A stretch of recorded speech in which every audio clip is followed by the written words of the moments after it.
તો સુરેન્દ્રનગર જિલ્લાના સાયલામાં દારૂની તપાસ દરમિયાન પોલીસની કામગીરી વિવાદમાં આવી। એક મહિલાએ આક્ષેપ કર્યો કે રેડ દરમિયાન પીઆઈ ઉપાધ્યાય તેની સાથે દુર્વ્યવહાર કર્યો અને બીજી કારની ચાવી ન આપતા લાફો માર્યો।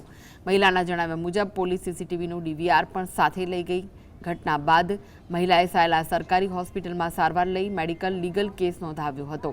ડોક્ટરની એમએલસી નોંધના આધારે પોલીસ દ્વારા નિવેદન લેવામાં આવ્યું। બનાવ સમયે अन्य पुलिस कर्मचारीओ पण हाजर होવાનું જણાવ્યું। समग्र घटनाने लईने पोलीसनी कार्यवाही पर प्रश्न उठी रह्या छे।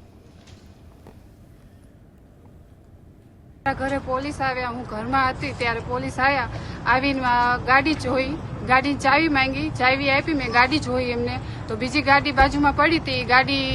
गाड़ीनी चावी नती मारी पासे, गाड़ीनी चावी मांगी एमने मारी पासे पण चावी नहोती तो ये चावी ने गाड़ी ने बे धोका मार्या अने मने बे झापड़ मारी। तो मैं एम कीधुं के कई वांधो नहीं, आ केमेरा छे ने केमेरामां बधुं आवी गयुं है तो केमेरानुं डिवाइडर लई गया घरे।